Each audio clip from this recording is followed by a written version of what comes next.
Hello बच्चों, welcome to our YouTube channel Shiksha स्लेडू। बच्चों, आज हम क्लास 11th का second chapter, most important chapter atomic structure आज स्टार्ट करने जा रहे हैं। बच्चों, इस चैप्टर का इंपॉर्टेंट बहुत ज़्यादा है। इस चैप्टर का अगर देखा जाए जेई और नीट के लिए बहुत ज़्यादा वेटेज है, बहुत सारे क्वेश्चन इस चैप्टर से आते हैं, है ना। तो चलिए आज से हम स्टार्ट करते हैं एटॉमिक स्ट्रक्चर। इसके पहले जो हमारा चैप्टर है केमिस्ट्री का सबसे first chapter some basic concept of chemistry, क्योंकि सारे लेक्चर्स इसी चैनल पे आपको मिल जाएंगे, तो आप उसको भी देखिए, ठीक है। और आज हम स्टार्ट करने जा रहे हैं एटॉमिक स्ट्रक्चर, ठीक है बच्चों। तो एटॉमिक स्ट्रक्चर बच्चों सबसे पहले हम बात करने जा रहे हैं डाल्टन्स का एटॉमिक थ्योरी। आप लोग इसके बारे में थोड़ा बेसिक हमने चैप्टर 1 में भी बताया था आपको कि डाल्टन्स एटॉमिक थ्योरी क्या है ना। तो एक काम करते हैं, पहले डाल्टन्स एटॉमिक थ्योरी देखते हैं और उसके बाद फिर हम लोग इस चैप्टर में आगे चलेंगे, ठीक है।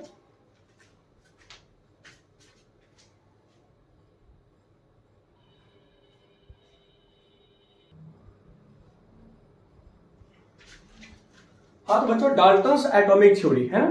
तो आपने क्या देखा यहाँ कि डाल्टन्स ने एटॉमिक थ्योरी दिया। इसमें कुछ स्टेटमेंट है इसमें, जिसमें हमने पहले यहाँ लिख दिया है, each element is composed bye extremely small particle called atoms. मतलब जितने भी आप एलिमेंट देखते हैं उनके जो सबसे स्मॉलेस्ट पार्टिकल जो होते हैं उन्हें क्या बोलते हैं बच्चों, हम लोग एटम कहते हैं, ठीक है। Atoms of a particular element are all like but differ with the atoms of other element. ये कहने का मतलब ये हुआ कि डाल्टन्स के पोस्टुलेट में कहा गया है इनके थ्योरी में कि अगर सेम एलिमेंट है, ठीक है, तो उस एलिमेंट के जितने भी एटम्स होंगे वो सारे एटम्स बिल्कुल आइडेंटिकल होंगे। उनका मास सबका सेम होगा, उनकी रिएक्टिविटी सब सेम होगी, साइज सबका सेम होगा। मतलब in all aspects the atoms of the same element are identical, okay. लेकिन वो डिफरेंट होगा किससे, डिफरेंट अदर एलिमेंट से। मतलब मान लेते हैं कि हम बात करते हैं आयरन का एटम और गोल्ड के एटम। तो आयरन का एटम जो होगा ना, उसका साइज, उसका मास, उसकी जो भी प्रॉपर्टीज है वो बिल्कुल डिफरेंट होगी किससे, गोल्ड के एटम से। तो ये इनका अपना स्टेटमेंट था। इसके अलावा और क्या कहा गया कि एटम्स इज इनडिस्ट्रक्टिबल। एटम्स क्या है बच्चों, इनडिस्ट्रक्टिबल है। इसका मतलब क्या होता है कि neither be created nor be destroyed. मतलब एटम्स को हम ना ही क्रिएट कर सकते हैं और ना ही डिस्ट्रॉय कर सकते हैं। ये इन्होंने ये भी बोला कि एटम्स आर इनडिविजिबल। एटम्स क्या है बच्चों, इनडिविजिबल है। मतलब उनको हम और स्मॉलर पार्टिकल में ब्रेक नहीं कर सकते हैं। हालांकि आज के दिन में ये बात सही नहीं है। आपको पता है कि एटम्स के अंदर भी कुछ पार्टिकल निकल के आए जिन्हें हम सब एटॉमिक पार्टिकल्स बोलते हैं, इलेक्ट्रॉन, प्रोटॉन और न्यूट्रॉन, जिनके बारे में हम लोग इसी लेक्चर में आज पढ़ने वाले हैं, है ना बच्चों। उसके बाद क्या है, atoms of elements take a part in chemical reaction to form molecule. मतलब बच्चों यहाँ ये हुआ कि जब भी कोई केमिकल रिएक्शंस होते हैं तो उसमें एटम ही क्या करते हैं, कंबाइन करते हैं। एटम्स ही उस रिएक्शन में पार्टिसिपेट करते हैं और एटम्स कंबाइन करके क्या बना लेते हैं, मॉलिक्यूल बना लेते हैं, है ना। जैसे कि आप देखते हैं इसमें क्या कि हमने एक एग्जांपल ले लिया H2 प्लस O2। तो इसमें हाइड्रोजन एक मॉलिक्यूल, सिंपल हम क्या करते हैं, हम दो लेते हैं हम एटम किसका, ऑक्सीजन प्लस ऑक्सीजन का। तो ये दो एटम मिलके क्या बन गया यहाँ पे, ये मॉलिक्यूल बन गया यहाँ पे, है ना। इन अ गिवन कंपाउंड, अगर एक बात करते हैं इनका जो नेक्स्ट स्टेटमेंट है, in a given compound relative number and kind of atom are same. क्या मतलब वो इसका कि अगर कोई एक कंपाउंड है, ठीक है, जैसे हमने एक कंपाउंड ले लिया वाटर, तो चाहे वो वाटर का सोर्स कोई भी हो, उसका रिलेटिव नंबर, मतलब उस वाटर में से H2O है तो उसमें हाइड्रोजन का 2, ऑक्सीजन का 1, मतलब 2 हाइड्रोजन पर 1 ऑक्सीजन है ना। वो रिलेटिव नंबर और काइंड ऑफ एटम हमेशा क्या रहेगा, सेम। अब ऐसा नहीं है कि अगर हम किसी अलग सोर्स से अगर हम वाटर को लेके आते हैं तो उसमें H2O के बदले H2F हो गया, फ्लोरीन आ गया, ऐसा नहीं है। उसमें सेम एटम रहेंगे और उनके रिलेटिव नंबर भी क्या होंगे, बिल्कुल सेम रहेंगे किसी गिवन कंपाउंड के लिए, ठीक है। अगर उसमें एटम चेंज कर जाएगा तो वो कंपाउंड वो फिर रहेगा ही नहीं, वो कोई दूसरा कंपाउंड बन जाएगा वो, ठीक है ना। चलिए इनका नेक्स्ट स्टेटमेंट क्या है, atoms of different element combine in a fixed ratio. Different element जो होते हैं वे कैसे कंबाइन करते हैं बच्चों, फिक्स्ड रेशियो में, to of small whole number. और ये जो एटम जो कंबाइन करते हैं ये फिक्स्ड रेशियो में कंबाइन करेंगे और उनका जो होल वो कंबाइन करते हैं स्मॉल होल नंबर में। स्मॉल होल नंबर का मतलब मान लेते हैं कि कार्बन का 2 एटम, ऑक्सीजन का 3 एटम कंबाइन कर गया, कार्बन का 1, ऑक्सीजन का 2, हाइड्रोजन का 2, मतलब स्मॉल होल नंबर। ऐसा आपको नहीं दिखेगा कि कार्बन का 235 एटम, 235 एटम, ऑक्सीजन का 168 एटम, इतना बड़ा बड़ा नंबर कभी भी एटम के कंबाइन नहीं करते हैं, क्योंकि यह मॉलिक्यूल अनस्टेबल रहेगा, ये तुरंत ब्रेक कर जाएगा। ये तो स्टेबिलिटी के लिए, ठीक है ना, वो मॉलिक्यूल में स्टेबिलिटी बना रहे, इसके लिए वे जो एटम्स कंबाइन करते हैं वो सिंपल होल नंबर रेशियो में। जैसे H2O आप जब देख रहे हैं तो क्या है, इसमें 2 हाइड्रोजन है और इसमें एक क्या है, इसमें ऑक्सीजन है ना। अगर इसका फिक्स रेशियो बाई मास करें तो आपको पता होगा कि वो 1:8 में कंबाइन करता है। ये सब हम लोग अपने फर्स्ट चैप्टर में जो डिफरेंट लॉ पढ़े हैं वहां पे मैंने इसके बारे में बताया है ये सब चीज। तो यही कारण है कि आप थोड़ा उसको भी देख के आइए, जो हमारा some basic concept of chemistry का जो हमने लेक्चर्स इस चैनल पर जो अपलोड किया है उसको आप देखिए, जहां पर फिक्स रेशियो बाय मास इन सब के बारे में जो डिटेल में वहां पे बात किया गया है। ठीक है बच्चों, तो ये रहा डाल्टन्स एटॉमिक थ्योरी। तो आप क्या करिए, इसका स्क्रीनशॉट ले लीजिए या अपने कॉपी में नोट कर लीजिए वीडियो को पॉज करके। अब हम आगे आते हैं कि डाल्टन्स के एटॉमिक थ्योरी के क्या मेरिट्स रहे हैं और क्या डिमेरिट रहे हैं। इसके बाद तुरंत हम लोग आने वाले हैं कैथोड रेज के बारे में, जो समझिए कि इस चैप्टर का मेन पॉइंट है, यहीं से स्टार्ट होता है। ठीक है बच्चों, वीडियो को पॉज करके आप इसको नोट कर लीजिए।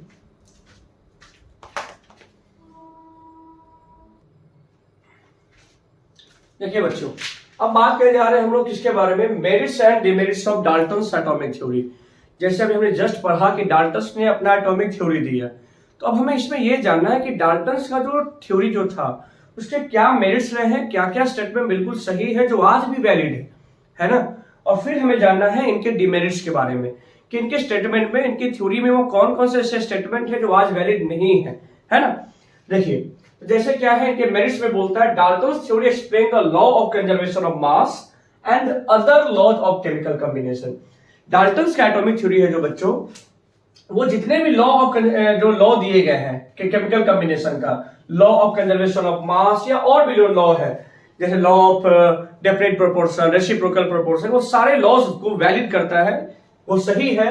डाल्टन्स का एटॉमिक थ्योरी को एक्सप्लेन करता है उसको। ठीक है, ये सारे लॉज के बारे में चैप्टर 1 में हम बताया है, जाके आप उसको देख लीजिए, पढ़ लीजिए आप। देखिए उसके बाद क्या है, atoms of element take a part in chemical reaction. Dalton's के एटॉमिक थ्योरी में कहा गया है कि एटम्स ही केमिकल रिएक्शन में क्या करते हैं, पार्टिसिपेट करते हैं। और ये बात आज भी बिल्कुल क्या है, सही है। आज भी जब भी केमिकल रिएक्शंस होते हैं तो एटम्स ही क्या करते हैं, कंबाइन करते हैं, वे आपस में बॉन्ड बनाते हैं। पढ़ेंगे बॉन्डिंग इस सब चैप्टर में कि कैसे वो कंबाइन करते हैं वो सब चीज को। ठीक है, चलिए अब हमें जानना क्या है इनके डिमेरिट्स के बारे में कि एटम्स का, डाल्टन्स का जो थ्योरी है उससे क्या क्या डिमेरिट्स है। इसमें क्या है, there is no mention of atomic weight. Dalton's के एटॉमिक थ्योरी में मेंशन नहीं है किसके बारे में, एटॉमिक वेट के बारे में, कि एटम का क्या वेट होगा।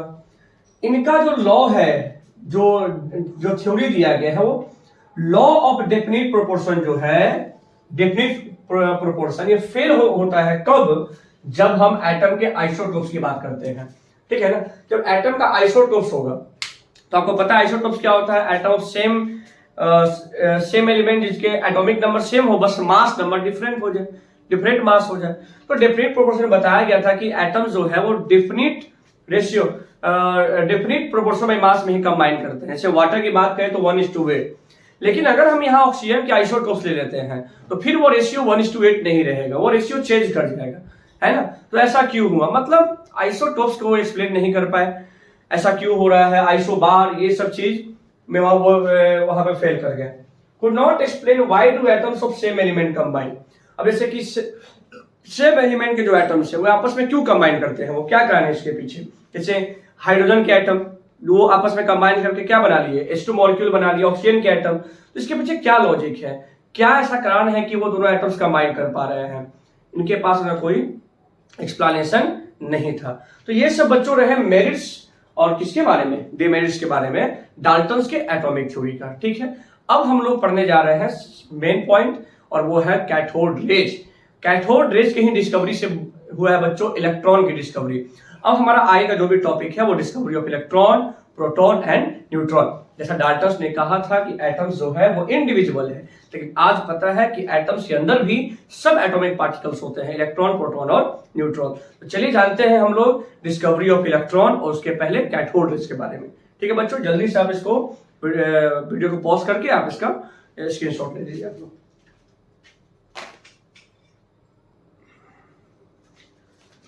देखिए बच्चों, अब हम स्टार्ट करने जा रहे हैं कैथोड रेज। ठीक है, कैथोड रेज के बारे में। कैथोड रेज देखिए, जैसे इलेक्ट्रॉन के डिस्कवरी के पहले, क्योंकि कैथोड रेज का पहले डिस्कवरी हुआ तभी ये पॉसिबल रहा कि इलेक्ट्रॉन का डिस्कवर हो पाया, है ना।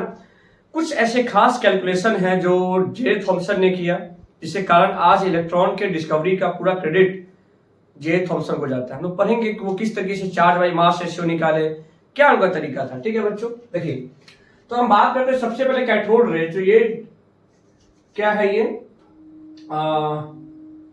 Discovered by William crook.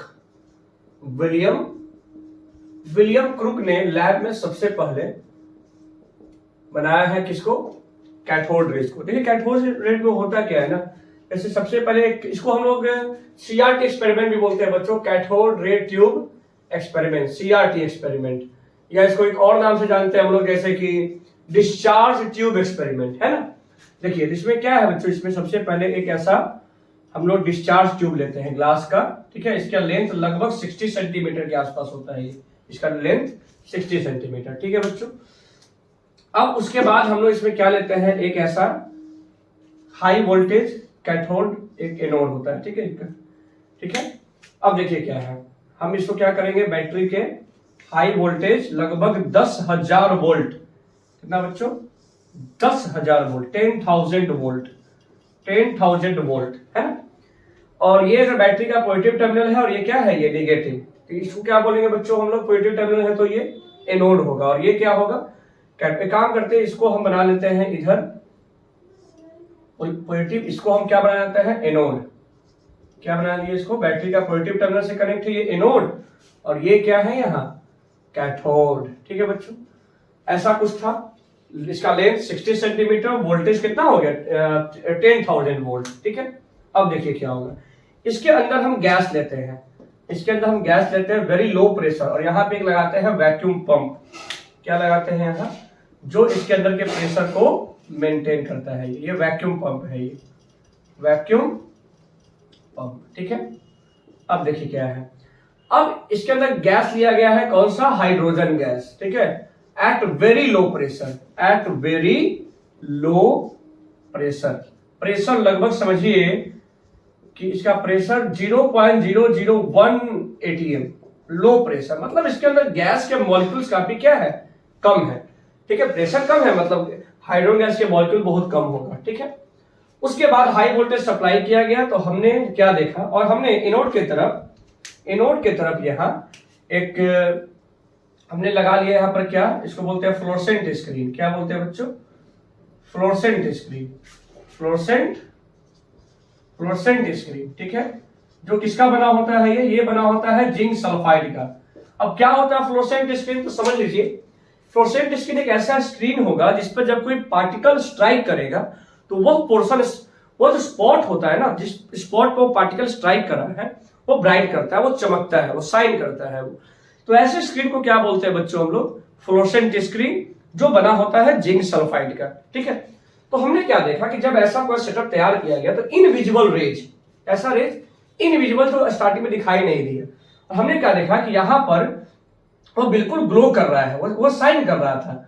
इसका मतलब जरूर ऐसा देखा गया कि इधर से कुछ ऐसे रेज हैं जो किसकी तरफ जा रहा है, ये कैथोड से एनोड की तरफ जा रहा है वो, है ना। और जो क्या है, जाके यहाँ पे जब ये पार्टिकल टकराए, इसे स्ट्राइक किया तो यहाँ पर ये ग्रो करने लगा। मतलब ऐसा माना गया, ऐसा बोला गया कि जरूर कैथोड से कुछ रेज, है ना, वो आके एनोड की तरफ आ रहे हैं। यही कारण है कि इस रेज का नाम क्या रखा गया, कैथोड रेज, क्योंकि यह कैथोड से ओरिजिनेट हो रहा है और वो एनोड की तरफ जा रहा है वो। ठीक है, अब देखिए, तो ये हुआ सबसे पहले कैथोड रेज। हमने जब प्रेशर को थोड़ा और बढ़ाया, मतलब 0.01 atm से थोड़ा सा प्रेशर हमने इंक्रीज कर दिया, तो इस बार तो हमें कैथोड रे विजिबल भी हुआ कैथोड रे वो दिखाई भी देने लगा वो। फिर हाई प्रेशर पर भी कैथोड रे विजिबल नहीं होगा। करेंगे बात कि ऐसा क्यों हुआ था, इसके पीछे भी कुछ कारण है ना। एट वेरी लो प्रेशर भी कैथोड रे विजिबल नहीं है। मॉडरेट प्रेशर, थोड़ा सा प्रेशर बढ़ाने पे कैथोड रे हमें विजिबल दिखता भी है कि वो ऐसा कैथोड से एनोड की ओर जा रहा है ये। और एट हाई प्रेशर हमने प्रेशर को अगर और इंक्रीज कर दिया तो फिर वो कैथोड रे विजिबल नहीं होता है। ठीक है, तो ये रहा कैथोड रेज के बारे में। तो अब इसका और आगे स्टडी किया गया कि भाई कैथोड रेज का क्या क्या प्रॉपर्टीज है ना। तो इसके प्रॉपर्टीज के बारे में कुछ पॉइंट बताया गया, शॉर्ट में हम यहाँ लिख देते हैं इसके प्रॉपर्टीज, है ना। जैसे properties of cathode rays, properties of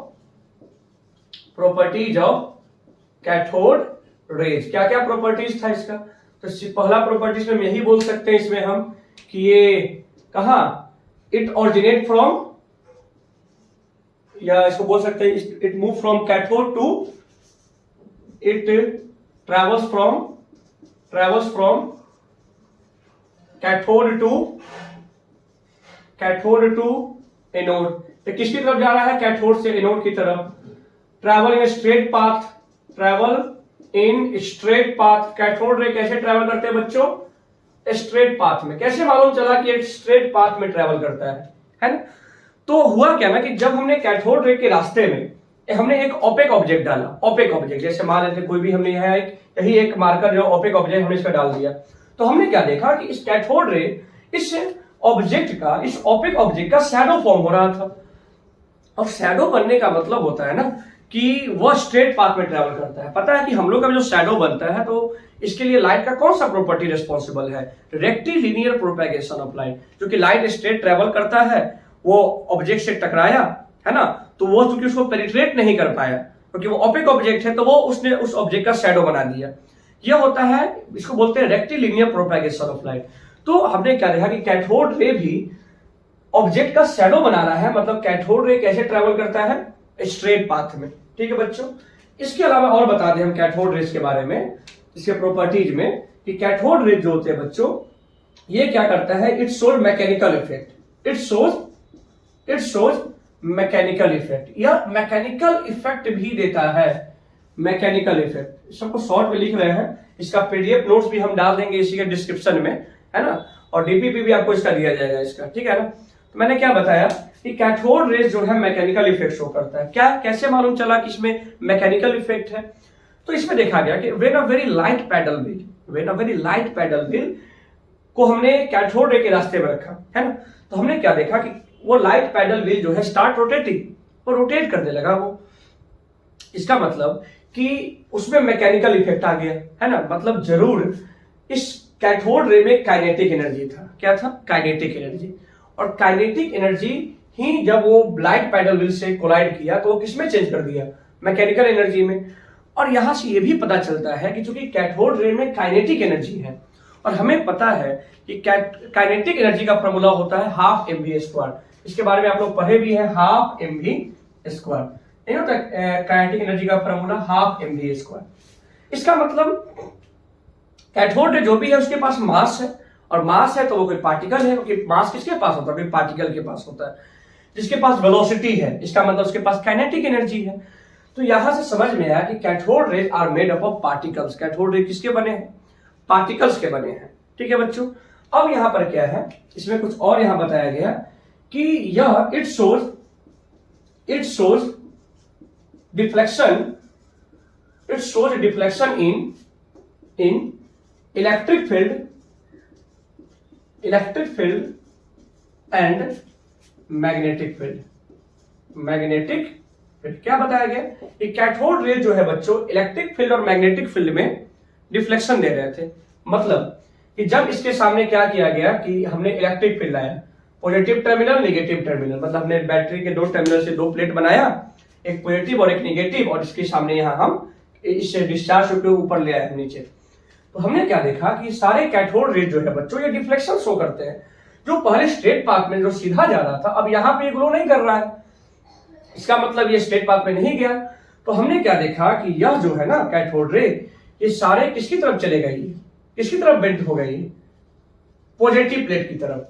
इसका मतलब ये बात समझ में आया कि कैथोड रे जो है मेड अप ऑफ पार्टिकल्स और made up of negative particles, ठीक है ना, निगेटिव पार्टिकल्स, जिनको पहले तो जब बताएंगे आपको कि जब इसमें जे थॉमसन ने charge by mass ratio calculate किया था तो उन्होंने उस निगेटिव पार्टिकल का नाम निगेट्रॉन बोला था, है ना, या निगेटिव चार्ज कॉर्पस्कल्स, जिसको बाद में जीजे स्टोनी ने वो नाम प्रपोज किया था इलेक्ट्रॉन, है ना, इलेक्ट्रॉन बोला था। मतलब ये इलेक्ट्रॉन नाम जीजे स्टोनी के द्वारा दिया गया है ये, है ना। चलिए, तो ये और इसके सामने जब हमने मैग्नेटिक फील्ड आया, मतलब मान लेते हैं कि हमने यहाँ पे नॉर्थ पोल और यहाँ क्या ले आया, साउथ पोल ले आया मैग्नेट का, तो हमने क्या देखा कि ये कैथोड रे मैग्नेटिक फील्ड में भी डिफ्लेक्शन दे रहा है ये।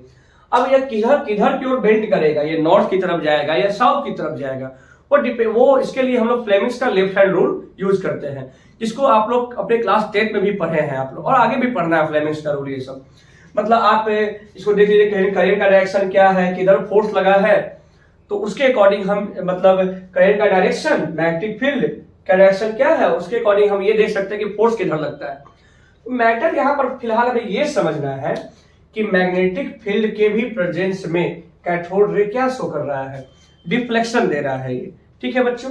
चलिए आगे देखिए, इसके अलावा कुछ इसके और भी प्रॉपर्टीज है कि इट फॉर्म एक्सरेज। ये क्या करते हैं बच्चों, इट फॉर्म एक्सरेज, ये एक्सरेज बनाते हैं ये। मतलब जब कैथोड रे किसी प्लेट से, किसी मेटल के सरफेस से एल्युमिनियम के साथ स्ट्राइक करता है तो उससे, उस मेटल से एक रेडिएशन निकलता है जिसको एक्सरेज बोलते हैं। रॉन्टिजेन ने इसके बारे में डिस्कवर किया था एक्सरेज को, है ना, पढ़ेंगे हम लोग अपने आगे इसमें। रॉन्टिजेन नामक साइंटिस्ट थे जिन्होंने एक्सरेज का डिस्कवर किया।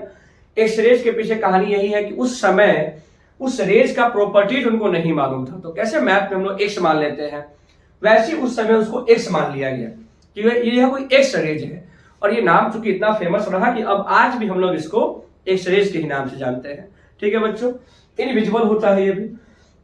इसके अलावा इससे कुछ और भी प्रॉपर्टीज क्या क्या बोल सकते हैं हम कैथोड रेज का, कि cathode ray it ionise gases, it ionises gases, या गैस को क्या करता है बच्चों, आयोनाइज करता है ये। कैसे, जैसे यहां देखिए, थोड़ा सा आप इसे जल्दी से नोट करिए, हम थोड़ा ऊपर में साफ करेंगे इसको हम जल्दी। देखिए, तो जैसे यहां पे हमने क्या बताया कि कैथोड रे जो है बच्चों गैस को आयोनाइज करता है। जैसे ये देखिए, हुआ क्या कि मान लेते हैं कि ये हाइड्रोजन का ये एटम है, ये ठीक है, ये हाइड्रोजन का एटम है और इधर से इलेक्ट्रॉन की बम्बार्डिंग हुई है, इधर से इलेक्ट्रॉन आया है इधर से। तो यह इलेक्ट्रॉन क्या करता है, जैसे हम आज इलेक्ट्रॉन बोल रहे हैं इसको हम, तो यह कैथोड रे जो कि इलेक्ट्रॉन का बना हुआ है, बताएंगे क्योंकि अभी हम इसको यूज कर सकते हैं, इलेक्ट्रॉन बोल सकते हैं हम, ठीक है ना। तो इलेक्ट्रॉन आया और जब यह इस एटम से टकराया तो यह इस एटम के इलेक्ट्रॉन को क्या कर दिया, बाहर निकाल दिया ये, है ना। और यह केवल अब जैसे बाहर निकला तो इसके ऊपर एक चार्ज आ गया, पॉजिटिव चार्ज। इसका मतलब जब भी किसी गैस के एटम या मॉलिक्यूल से इलेक्ट्रॉन का इजेक्शन हो रहा है ना, इसका मतलब वो गैस आयोनाइज हो रहा है वो। तो इसको आयोनाइज के कौन कर रहा है, कैथोड रे। तो हम क्या बोल सकते हैं कि कैथोड रे आयोनाइज गैसेस है कि नहीं, ठीक है। अब जैसे यहां से एक और भी टर्म आते हैं कि पहले जल्दी से आप इतना नोट करिए, एक बार पूरा साफ करके फिर आगे में इसको और समझाते हैं जल्दी से। तो कुछ और इसके प्रॉपर्टीज क्या है बच्चों, जैसे कि कैथोड रे का, कि कैथोड रे जो होते हैं, मैंने जैसे बताया कि ये गैस को आयोनाइज करता है या फोटोग्राफिक प्लेट को भी डिस्ट्रॉय करता है, उसको भी डैमेज करता है, इट डैमेज फोटोग्राफिक प्लेट। ये हीटिंग इफेक्ट भी शो करता है बच्चों। जैसे अगर इसके कैथोड रेज के पाथ में जब किसी हम मेटल प्लेट को लाते हैं तो उस मेटल प्लेट पे हीटिंग इफेक्ट देता है ये, है ना। और एक सबसे इंपॉर्टेंट पॉइंट यहाँ पे कैथोड रे की बात है कि on changing gas taken in discharge tube और इलेक्ट्रोड मटेरियल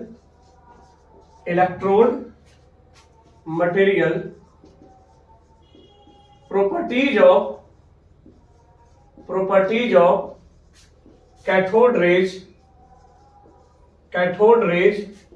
remain same।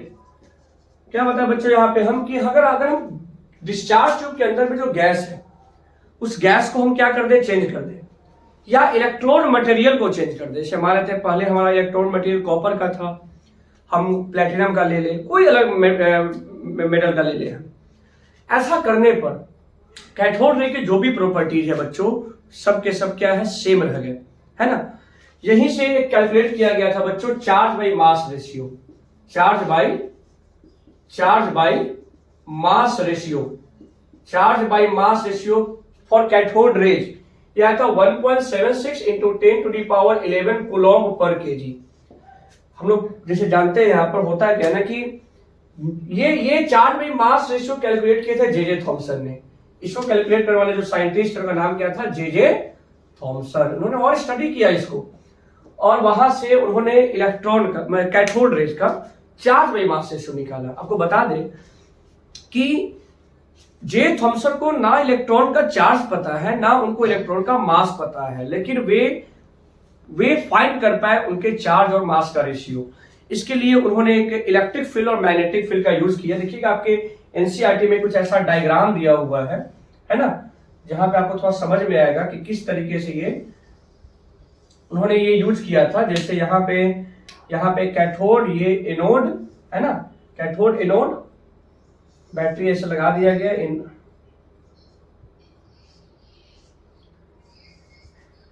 हमने क्या देखा कि अगर मान लेते हैं कि अगर हमने इसके सामने इलेक्ट्रिक फील्ड लाया, तो ये कैथोड रे हम क्या देखते हैं कि यह जाके पॉइंट ए पर क्या कर रहा है, स्ट्राइक कर रहा है, क्योंकि निगेटिव है तो पॉजिटिव की तरफ चला गया। अगर इसके सामने इलेक्ट्रिक फील्ड नहीं लाए हैं, हम 1 मिनट के लिए बात करते हैं, अगर इसके सामने इलेक्ट्रिक फील्ड नहीं लाए, बिल्कुल सीधा आया है, ये इलेक्ट्रिक फील्ड लाया तो ये बी पर यहां स्ट्राइक कर रहा है, ये थोड़ा जाके बेंड कर गया इधर। जब हमने मैग्नेटिक फील्ड लाया तो मान लेते यहाँ पे साउथ है, नॉर्थ है, तो ये साउथ की तरफ बेंड कर गया 1 मिनट के लिए। ऐसा हमारे सी पे स्ट्रेट नहीं गया ये, है ना। तो अब उन्होंने क्या किया कि ऐसा एडजस्टमेंट किया कि उन्होंने इलेक्ट्रिक फील्ड और मैग्नेटिक फील्ड दोनों के स्ट्रेंथ को क्या कर दिया, इक्वल कर दिया। और यहां से उन्होंने, हम लोग पढ़ेंगे हम लोग अपने फिजिक्स में इलेक्ट्रिक फील्ड का फॉर्मूला, मैग्नेटिक फील्ड, उन दोनों को इक्वल करके, है ना। और पता है कि जब ये इलेक्ट्रॉन जब जाएगा मैग्नेटिक फील्ड में तो ये एक सर्कुलर पाथ फॉलो करता है, तो वहां सेंट्रीपिटल फोर्स, इन सब रिलेशन को इक्वल करके, है ना, उन्होंने चार्ज बाई मास रेशियो निकाला, है ना। इलेक्ट्रिक फील्ड, मैग्नेटिक फील्ड का यूज किया, उसके फॉर्मूला को उससे इक्वेट करके उसका रेशियो निकाला, और जो कि चार्ज बाई मास रेशियो कितना आया था बच्चों, 1.76 into 10 to the power 11 coulomb पर केजी, है ना। तो यहां पर क्या है कि उन्होंने गैस को चेंज किया, इलेक्ट्रोड मटेरियल को चेंज किया, हर बार चेंज किया, लेकिन ये चार्ज बाई मास रेशियो के वैल्यू में कोई चेंजिंग नहीं आ रहा था। वहां से मैं बात समझ गया कि ये जो भी पार्टिकल जो है, ये एक फंडामेंटल पार्टिकल है जो सारे एटम में एग्जिस्ट करता है। यह गैस के नेचर, इलेक्ट्रोड मटेरियल के नेचर उस पर डिपेंड नहीं करता है ये, है ना। और उसी फंडामेंटल पार्टिकल का नाम बच्चों इलेक्ट्रॉन दिया गया, है ना, इलेक्ट्रॉन। मतलब ये भी बोल सकते हैं कि on changing gas taken in the discharge tube और electron material charge by mass ratio remains constant for cathode rays. ठीक है बच्चों, तो ये रहा इसके बारे में। और इस तरह से इलेक्ट्रॉन का डिस्कवर हुआ, है ना। इलेक्ट्रॉन का डिस्कवरी हो गया, और उसके बाद इलेक्ट्रॉन का चार्ज कैलकुलेट किया गया, उसका मास कैलकुलेट किया गया। चार्ज कैलकुलेट किया था, क्या होता है charge on electron, charge on electron आपको शायद पता हो 1.602 into 10 to the power -19 coulomb, है ना। इसके बारे में बताएंगे।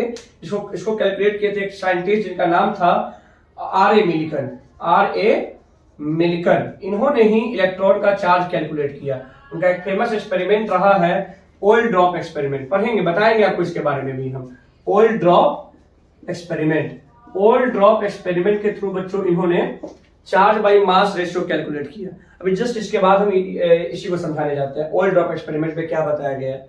ठीक है, इसके बाद जैसे ही इलेक्ट्रॉन का चार्ज कैलकुलेट हुआ, तो आपको पता है कि चार्ज बाई मास रेशियो यहां पर दिया हुआ है ना। चार्ज बाई मास रेशियो कितना दिया हुआ है, 1.76 into 10 to the power 11 coulomb पर केजी। तो यहां से जब हमने इलेक्ट्रॉन का चार्ज निकाल लिया तो मास यहां से निकल जाएगा। इलेक्ट्रॉन का चार्ज कितना बताया जा रहा है, 1.602 इंटू 10 टू पावर -19। तो यहां से क्या आएगा मास, जैसे आप यहां पे ये वैल्यू पुट करेंगे और आप इसको यहाँ लाएंगे तो मास कितना निकल के आएगा, मास ऑफ इलेक्ट्रॉन जो होगा 9.1 इंटू 10⁻31 kg में बोल सकते हैं इसका हम, ये इलेक्ट्रॉन का मास हो गया ये, है ना।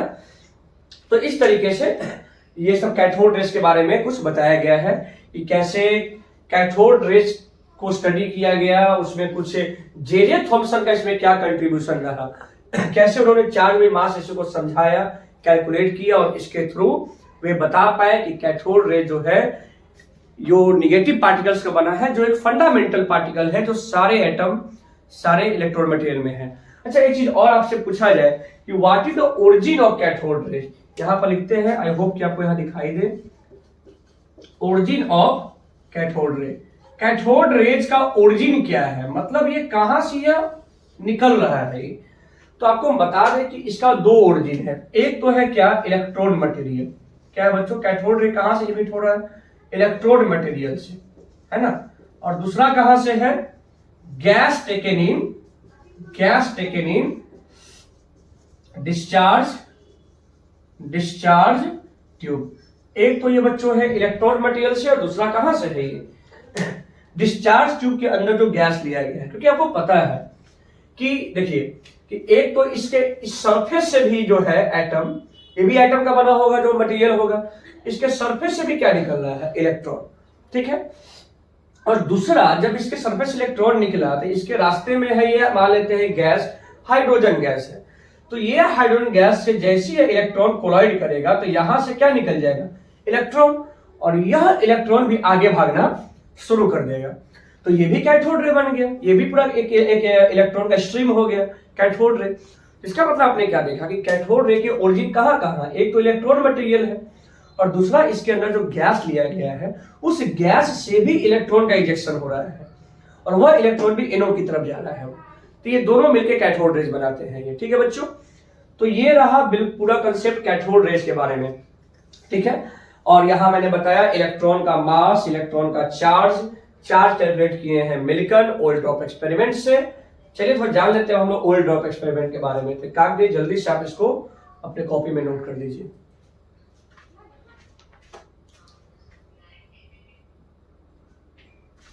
देखिए बच्चों, ऑयल ड्रॉप एक्सपेरिमेंट, इससे कैलकुलेट किया गया है क्या बच्चों, इलेक्ट्रॉनिक चार्ज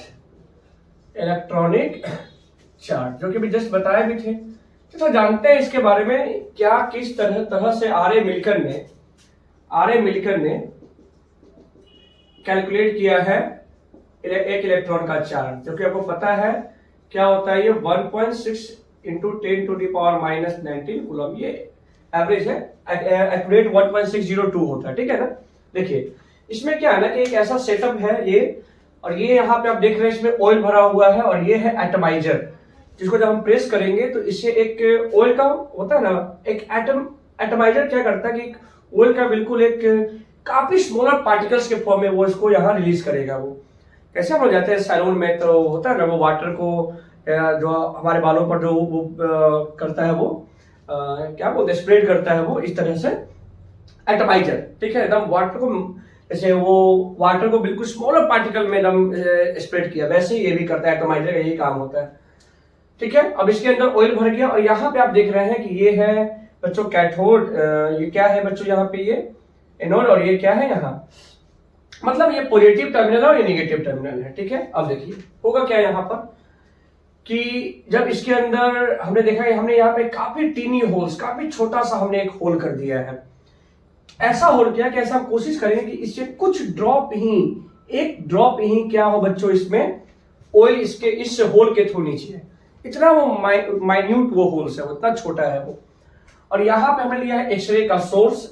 ये एक्सरे का काम यहाँ यही होगा कि इसके अंदर कोई एक गैस है तो उस गैस को ये आयोनाइज करेगा, मतलब उससे जो भी इलेक्ट्रॉन निकलेंगे, इलेक्ट्रॉन है ना, उसको मतलब वो मतलब गैस को करेगा आयोनाइज, ठीक है। अब देखिए क्या होने वाला है इसमें, और यहाँ पर टेलीस्कोप है और टेलीस्कोप से वो इस सारे प्रोसेस को अंदर में क्या हो रहा है उसको वो ऑब्जर्व करेंगे। हुआ क्या इसमें ना, इसमें क्या हुआ कि जैसे यह एक ऑयल का ड्रॉप जब ये होल से नीचे आया तो और यहां से जब एक्सरेज जो गया है और उसमें से इलेक्ट्रॉन निकला आयोनाइज होकर, तो वह इलेक्ट्रॉन जाके ऑयल के साथ क्या कर रहा है, electron sticks at the surface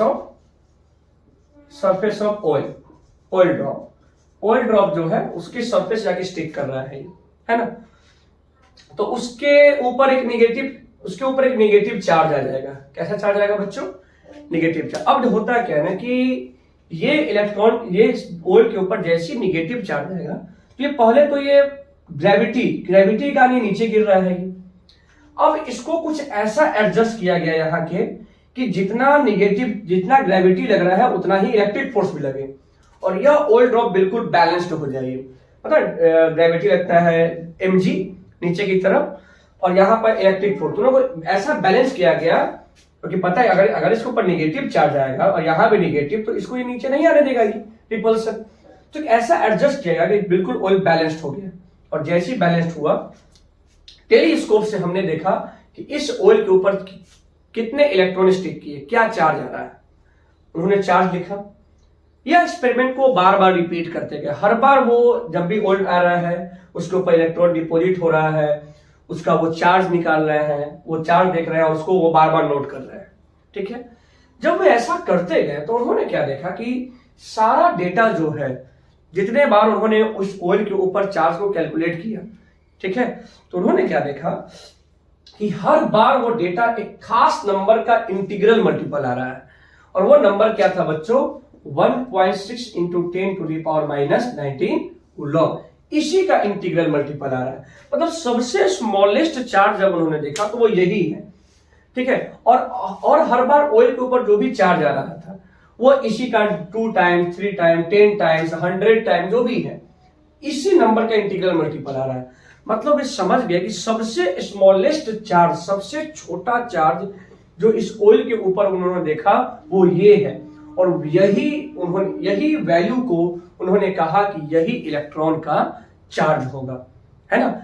इसी नंबर का इंटीग्रल मल्टीपल में इसी का कुछ टाइम्स बार बार जब वो रिपीट करते गए एक्सपेरिमेंट को तो इसी नंबर का इंटीग्रल मल्टीपल हमें देखने को मिल रहा था ऑयल के ऊपर चार्ज।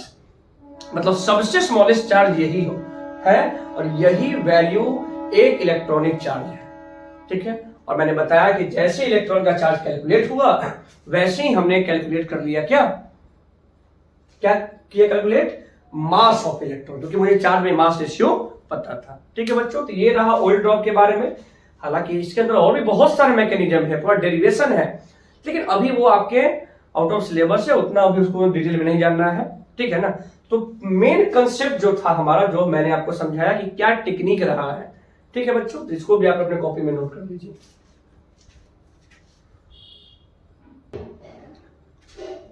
देखिए बच्चों, तो जैसे ही कैथोड रे का डिस्कवर हो गया, इलेक्ट्रॉन की डिस्कवरी हुई, तो अब बात करते हैं हम लोग किसके बारे में, discovery of proton. Discovery of proton. ठीक है बच्चों, तो प्रोटॉन की डिस्कवरी बता दें कि यहां पहले क्या हुआ कि हमने डिस्कवर किया एनोड रेस को। किसको, एनोड रेस को। तो आपको बता दें कि डिस्कवरी ऑफ प्रोटॉन जो है ये कौन, उनका नाम था ई गोल्डस्टीन। इन्होंने शायद 1886 में इन्होंने प्रोटॉन को डिस्कवर किया है। प्रोटॉन का चार्ज जो होता है बच्चों, चार्ज ऑन प्रोटॉन वही है 1 + 1.6 × 10⁻⁻19 कूलम। ठीक है बच्चों, अब क्या है ना, जैसे कि कैसे एनोड रेज का डिस्कवर हुआ। जैसे हुआ क्या ना कि गोल्डस्टीन ने कैथोड रे वाले एक्सपेरिमेंट को फिर से रिपीट करा। एक बार फिर से यहाँ बनाए थे यहाँ पे हम, है ना। और कैथोड रे का जब एक्सपेरिमेंट को उन्होंने रिपीट किया तो इस बार उन्होंने क्या किया कि उन्होंने जो कैथोड जो लिया था वह कैथोड कैसा लिया बच्चों, परफोरेटेड कैथोड। कैसा कैथोड था वो, परफोरेटेड, है ना। यहां से यह एनोड बन गया क्योंकि बैटरी का पॉजिटिव टर्मिनल है ये, और ये क्या बन गया, कैसा कैथोड है ये, परफोरेटेड। इसमें जिस प्लेट में काफी छोटे छोटे छिद्र थे, पोर्स थे उसमें, ठीक है, कैथोड परफोरेटेड। अब हुआ क्या कि उन्होंने क्या देखा कि एक कैथोड रेज के साथ साथ एक और रेज इधर की तरफ भी बन रहा था, मतलब उन्होंने इधर भी क्या लगा दिया, फ्लोरोसेंट स्क्रीन। ये क्या लगा दिया, फ्लोरोसेंट स्क्रीन। आपको बताया था अभी जस्ट कि फ्लोरोसेंट स्क्रीन जो जिंक सल्फाइड का बना होता है, एक ऐसा स्क्रीन जिस पर जब कोई पार्टिकल स्ट्राइक करता है तो वह स्पॉट ब्राइट करता है कि नहीं। तो उन्होंने क्या देखा कि कैथोड रे के साथ एक और रेज भी का भी फॉर्मेशन हो रहा है, और वह रेज एनोड से किसकी तरफ जा रहा है, वो कैथोड की तरफ। कैसे मालूम चला, तो यहां पर भी वो चीज वो ग्लो कर रहा था, मतलब कोई रेज इधर से भी आ रहा है, और इस रेज का ही नाम बोला गया क्या बच्चों, एनोड रेज। क्या कहा गया, एनोड रेज, जिसका एक दूसरा नाम क्या है बच्चों, कैनाल रेज। क्या है, कैनाल, इसको हम लोग कैनाल रेज भी बोलते हैं। कैनाल का मतलब क्या है, क्योंकि यह एक ऐसे कैनाल जैसा निकल रहा है, काफी पतला पतला, ये नली जैसा है, कैनाल जैसा, इसको कैनाल रेज भी बोलते हैं। उसके बाद इसके प्रॉपर्टी को भी स्टडी किया गया है ना।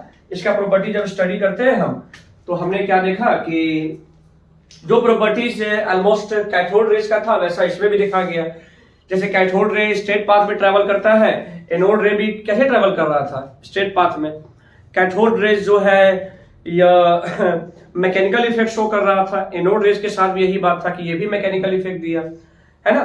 कैथोड रेज जो है, तो ये सब प्रॉपर्टीज देखा, ये भी डिफ्लेक्शन दे रहा था किसमें, मैग्नेटिक फील्ड और इलेक्ट्रिक फील्ड में। हाँ, लेकिन कैथोड रे जो था वो पॉजिटिव प्लेट की तरफ बेंट हुआ था, क्योंकि कैथोड रे नेगेटिव पार्टिकल्स था और ये क्या है, पॉजिटिव आयंस थे, तो ये नेगेटिव प्लेट की तरफ गया।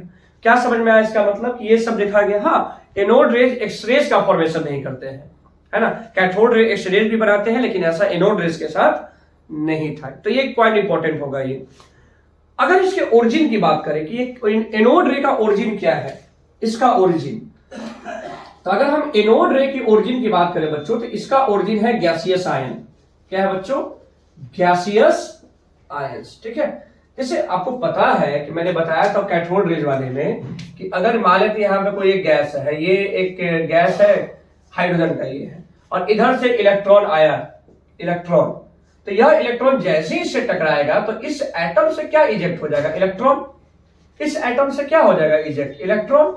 तो इलेक्ट्रॉन जब निकल गया तो ये बन गया पॉजिटिव आयंस, और यह पॉजिटिव आयंस जो है बच्चों, ये पॉजिटिव आयन जिसके ऊपर पॉजिटिव चार्ज आ गया, यही अब निगेटिव प्लेट की तरफ भागने लगा, और यही पॉजिटिव आयन जब इधर आया तो इसको हम क्या बोल रहे हैं, इसको हम एनोड रेज बोल रहे हैं, इसको हम, है कि नहीं। मतलब हमने बताया था कि कैथोड रे का ओरिजिन जो है वो इलेक्ट्रोड मटेरियल भी है और गैस रे के अंदर डिस्चार्ज ट्यूब। एनोड रे का ओरिजिन क्या है, क्या है, गैसियस आयन। कैथोड रेज के ही कारण एनोड रेज का फॉर्मेशन हो रहा है। अब देखिए इसका भी चार्ज में मास रेशियो निकाला गया, एनोड रेज का। तो एनोड रे का जब हमने चार्ज में मास रेशियो निकाला, वही टेक्निक यहां भी यूज किया गया, वही इलेक्ट्रिक फील्ड, मैग्नेटिक फील्ड, इसके थ्रू क्या देखा गया, एनोड रेज का charge by mass ratio different gas के, और डिफरेंट गैस के लिए डिफरेंट आ रहा था ये। मतलब the charge by mass ratio of anode rays are different for different gases। ठीक है, ऐसा क्यों हुआ था आप समझिए इस चीज को, कि अगर मान लेते हैं कि यहां जैसे एक चीज, जैसे यहां पर हमने गैस लिया, पहले हाइड्रोजन, हमने लिया नाइट्रोजन, ऑक्सीजन, तो उसमें से कुछ इलेक्ट्रॉन निकले। अब सबका मास तो अलग अलग है, तो सबका चार्ज में मास रेशियो, क्योंकि प्रोटॉन थोड़ी निकल रहा है, वो तो वही है। तो हमने क्या बोला कि उसमें से जब इलेक्ट्रॉन इंजेक्ट हुआ तो उस जो आयंस बना, उस सारे आयंस का मास जब डिफरेंट होगा तो सबका चार्ज बाय मास रेशियो भी क्या देखा गया, डिफरेंट देखा गया। तो ऐसा करते हुए साइंटिस्ट ने सोचा, इगोलिस्टिक, कि कब charge by mass ratio maximum आ रहा है। जब चार्ज बाय मास रेशियो सबसे मैक्सिमम आएगा वही प्रोटॉन होगा, है ना। और ऐसा देखा गया किसके केस में, हाइड्रोजन के केस में। हाइड्रोजन के केस में चार्ज बाय मास रेशियो क्या था बच्चों, हाइड्रोजन के केस में charge by mass ratio maximum देखा गया, क्योंकि सबसे कम मास हाइड्रोजन का होता है। सबसे स्मॉलेस्ट मास किसका होता है बच्चों, हाइड्रोजन का।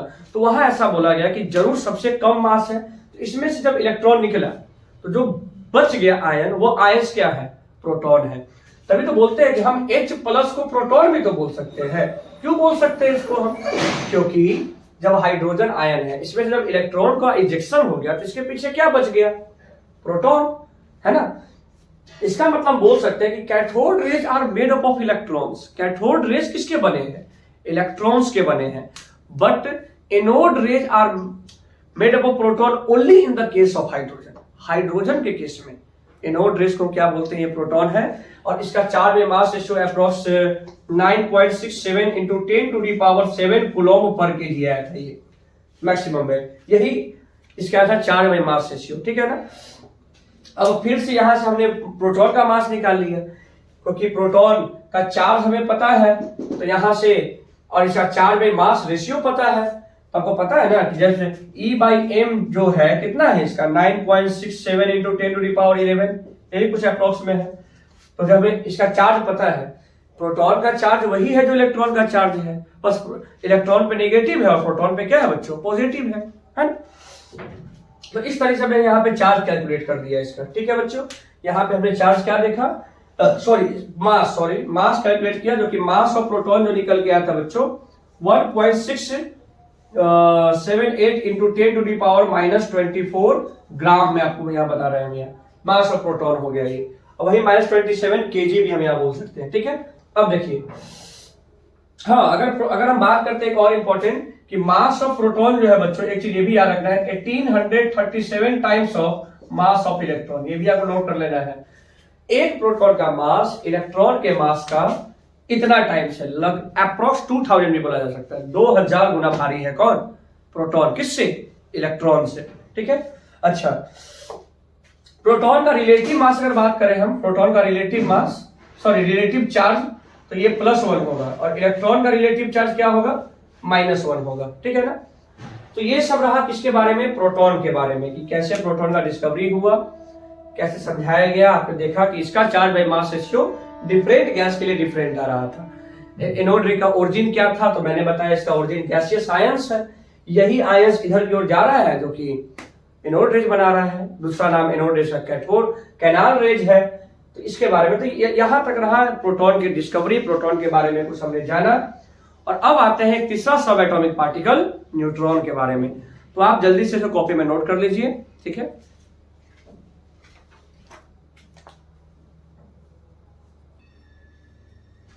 देखिए बच्चों, तो अब हम बात करते हैं थर्ड सब एटॉमिक पार्टिकल जो है वो अपना न्यूट्रॉन।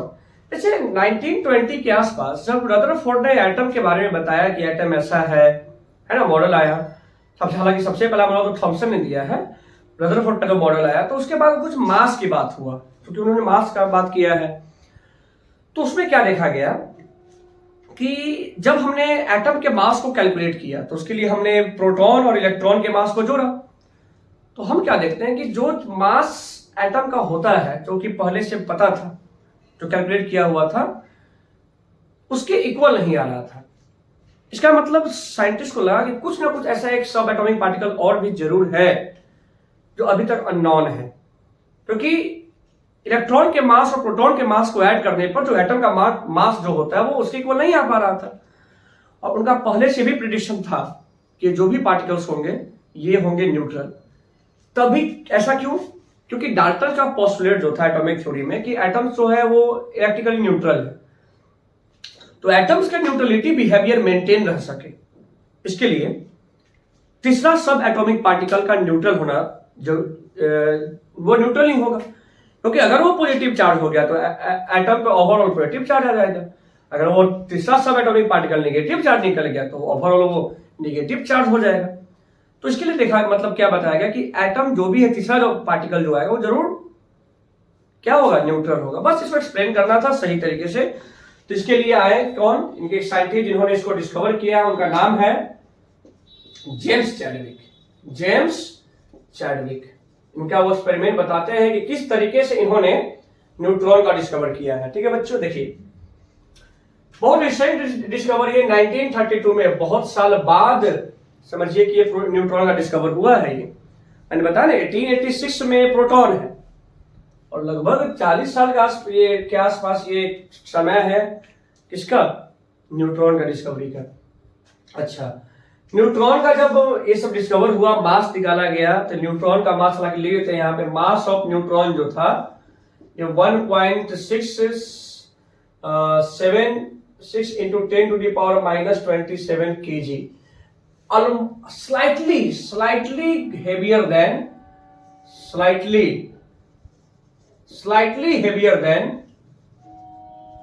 than mass of थोड़ा सा भारी था ये किससे, जैसे वहां पर 672 है और ये 676 है ना। प्रोटॉन का मास 672 ही होना चाहिए, 672 प्रोटॉन का। यहाँ स्लाइटली हेवियर किसका, जो ऑलमोस्ट 1 AMU की, इसको क्या बोलते हैं, इसको हम लोग 1 AMU एटॉमिक मास यूनिट। इसके बारे में जानना हो तो आप जाइए चैप्टर 1 में, some basic concept of chemistry में इसके बारे में डिटेल में बात किया हुआ है। Atomic mass unit, gram atomic mass, everything, ठीक है। हाँ, तो इनका एक्सपेरिमेंट के लिए जेम्स चैडविक ने यूज किया बेरिलियम सीट का, बेरिलियम सीट का इन्होंने यूज किया, ठीक है। क्या था वो देखिए, यहाँ पे इन्होंने क्या किया कि एक बेरिलियम सीट लिया यहाँ पे, और यहाँ लिया पैराफिन वैक्स। बेरिलियम सीट है और ये पैराफिन वैक्स है, ठीक है। और यहां पर उन्होंने एक सोर्स लिया, और वो सोर्स क्या था, अल्फा पार्टिकल का सोर्स था। अल्फा रेज यहां से निकलेगा। अब अल्फा रेज के बारे में हम आपको अभी शॉर्ट में बता दें कि अल्फा रेज पार्टिकल जो होते हैं हीलियम का न्यूक्लियस है ये। मतलब जब हीलियम के एटम से 2 इलेक्ट्रॉन निकल जाए तो वो जो हीलियम का जो न्यूक्लियस बनता है He2+ वही अल्फा पार्टिकल है। मतलब अल्फा पार्टिकल के ऊपर 2 यूनिट पॉजिटिव चार्ज होता है, 2 प्रोटॉन का चार्ज होता है, 2 यूनिट चार्ज होते हैं इसके ऊपर, हीलियम आयन पॉजिटिव चार्ज है। तो जब इसके साथ यहाँ अल्फा पार्टिकल का बम्बार्डिंग हुआ तो यह उसको पेनिट्रेट करते हुए आगे गया। अब चूंकि इस पर तो था पॉजिटिव चार्ज, और यहां पर जब इलेक्ट्रिक फील्ड लाया गया बच्चों, इलेक्ट्रिक फील्ड, तो हमने क्या देखा कि यहां से जो भी रेडिएशन निकला है वह रेडिएशन इलेक्ट्रिक फील्ड में कोई डिफ्लेक्शन नहीं दिया, ठीक है। मतलब जो भी पार्टिकल जो था वो क्या था, वो न्यूट्रल था, तभी तो नहीं ना पॉजिटिव की तरफ ये बेंड हुआ और ना ही निगेटिव की तरफ बेंड हुआ ये, ठीक है। इसका मतलब समझ में आया कि जो भी पार्टिकल है वो क्या है, वो न्यूट्रल पार्टिकल है। ये क्या है, ये न्यूट्रल। तो इसको इन्होंने ऐसे क्या बताया कि जैसे मान लीजिए बेरिलियम, एटॉमिक नंबर बच्चों 4 होता है और इसका मास नंबर 9 होता है। जब हमने क्या किया, इसके ऊपर हमने अल्फा पार्टिकल का मतलब बच्चों क्या है, हीलियम। क्या है बच्चों, हीलियम 2 और इसका मास नंबर 4 बम्बार्डिंग हुआ। तो ये क्या हुआ, यह क्या बन रहा है, ये देखिए यहां से कैसे समझाया गया कि यहां पर एक, अब ये कार्बन का एटम बन जाएगा, ये एटॉमिक नंबर 6 और ये कितना हो जाएगा 12, और यहां से निकलेगा न्यूट्रॉन। देखिए ये न्यूक्लियर रिएक्शन है, 4 प्रोटॉन 2 प्रोटॉन, कितना प्रोटॉन हो गया। अगर इसको इमेजिन करो, समझिए कि बेरिलियम के एटम का जो न्यूक्लियस होगा, है ना, उसमें अल्फा पार्टिकल इतना फास्ट मूविंग एंटर किया कि वह उसके न्यूक्लियस के अंदर चला गया और वहां से 4 और 2 6 प्रोटॉन बन गए। और अब उस एटम के न्यूक्लियस में अगर 6 प्रोटॉन हो गया तो अब वह एटम बेरिलियम ये का नहीं रहा, वह एटम किसका बन गया, वो कार्बन का। क्योंकि पता है आपको कि कार्बन के एक न्यूक्लियस में 6 प्रोटॉन होते हैं, और यहां से 9 + 4 13, लेकिन 13 पार्टिकल को रखने के लिए उस न्यूक्लियस के अंदर उतना स्पेस नहीं था, वो न्यूक्लियस बहुत अनस्टेबल बन रहा था। तो इस कंडीशन में उन्होंने क्या किया कि एक पार्टिकल को रिमूव कर दिया, निकाल दिया। अब वो पार्टिकल क्या था, वो न्यूट्रॉन। 12 अगर मास नंबर अगर उसमें आ रहा है तो वह क्या था, वो वहां तक उसका न्यूक्लियस स्टेबल है। 13 पार्टिकल में अनस्टेबिलिटी, तो अनस्टेबिलिटी का उसने एक पार्टिकल को वहां से इजेक्ट कर दिया, जो कि न्यूट्रॉन के फॉर्म में वो बाहर निकला। और जब हमने इलेक्ट्रिक फील्ड लाया तो हमने क्या देखा कि इलेक्ट्रिक फील्ड में कोई भी डिफ्लेक्शन नहीं देता है ना बच्चों। तो इसका मतलब क्या हुआ कि इस पार्टिकल को हमें न्यूट्रॉन कहा, जो कि न्यूट्रल है। अगर आपसे बोला जाए कि न्यूट्रॉन का चार्ज बाई मास रेशियो क्या होगा बच्चों, इसका चार्ज बाई मास रेशियो 0 होगा, ठीक है बच्चों। इसका चार्ज बाई मास रेशियो 0 होने वाला है। क्यों, क्योंकि जब न्यूट्रॉन पर कोई चार्ज ही नहीं है तो मास क्या। पैराफिन वैक्स का काम यहाँ यही था बच्चों कि समझिए कि प्रोटॉन का बना होता है, ये मेनली प्रोटॉन। जब इससे ये न्यूट्रॉन टकराया तो यहां से प्रोटॉन का इजेक्शन होगा, प्रोटॉन का। तो इसका मतलब जरूर यह पार्टिकल्स प्रोटॉन से हेवियर है, तभी वो इसके सरफेस से प्रोटॉन को इजेक्ट कर पाया। तो मतलब पैराफिन वैक्स का यूज यहां पर इसी पर्पस में किया गया है कि क्या ये पार्टिकल प्रोटॉन से हेवियर है या लाइटर है, ठीक है बच्चों। तो इस तरह से जेम्स चैडविक ने न्यूट्रॉन का डिस्कवर किया और ये रिएक्शन यहाँ पे काफी इंपॉर्टेंट है, न्यूक्लियर रिएक्शन। ठीक है बच्चों, अब देखिए, अब इसी में एक क्वेश्चन यहां से काफी इंपॉर्टेंट, हमारे जो प्रीवियस ईयर नीट और जेई में भी ये क्वेश्चन आया हुआ है, चार्ज बाई मास रेशियो पर क्वेश्चन है ये, कि आपको बोल सकता है कि आप इसको अरेंज करिए। क्वेश्चन क्या था, arrange in order of increasing charge by mass ratio, और इसमें क्या था, electron, proton, neutron and alpha particle. इसको इंक्रीजिंग ऑर्डर में क्या करना है बच्चों, इसके चार्ज बाय मास रेशियो को अरेंज करना है। बहुत ही अच्छा क्वेश्चन है ये। देखिए, अगर हम फॉर इलेक्ट्रॉन बात करते हैं, फॉर इलेक्ट्रॉन, तो इलेक्ट्रॉन के लिए देखिए आप, इसका चार्ज मान लेते हैं, एक इलेक्ट्रॉन पे कितना चार्ज है, 1। साइन माइनस प्लस का नहीं बताना है, बस वैल्यू। और इसका मास को हमने क्या मान लिया, m मान लिया हमने, एक इलेक्ट्रॉन के मास को हमने m मान लिया, ठीक, यानी 1/2। फॉर प्रोटॉन, अब प्रोटॉन के लिए चार्ज तो वही रहेगा 1, चार्ज तो वही रहने वाला है, क्योंकि जो इलेक्ट्रॉन पे चार्ज है वही प्रोटॉन पे चार्ज है।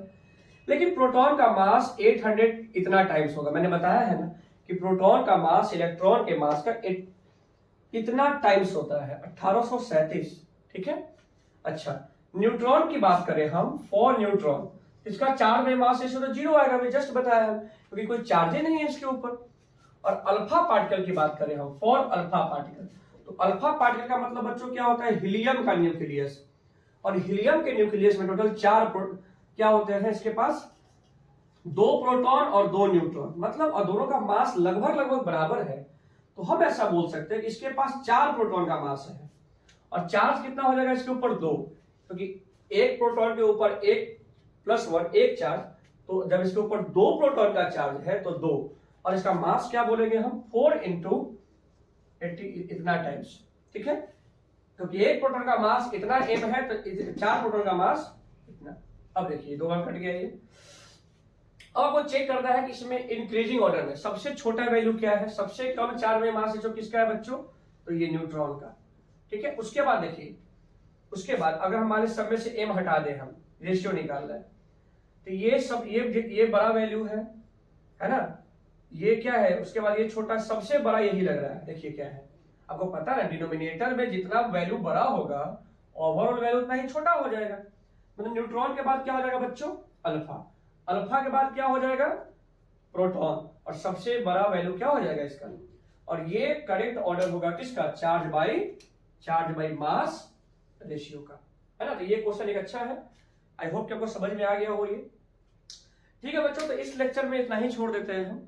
इस लेक्चर में हम लोग discovery of electron, proton, neutron को समझे। अब हमारा अगला लेक्चर जो आने वाला है काफी इंपॉर्टेंट, इस पूरे चैप्टर के एक एक टॉपिक को हम डिटेल में कंप्लीट करने वाले हैं। हम ऐसा नहीं कि बस कुछ खास टॉपिक बता दिए, एक एक चीज, क्वेश्चन, उस टॉपिक से कौन कौन से क्वेश्चन है, कौन से क्वेश्चन प्रीवियस ईयर में आए हैं, वो सब हम आपको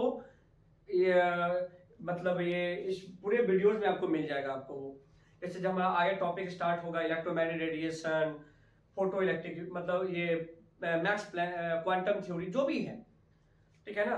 ये चैप्टर काफी इंपॉर्टेंट है, मैंने पहले ही बताया इस चैप्टर लेक्चर के स्टार्टिंग में ही कि इस चैप्टर का वेटेज बहुत ज्यादा है। हर मतलब इससे क्वेश्चन बहुत ज्यादा आते हैं इससे, और अच्छे क्वेश्चन है, बहुत आसान भी है।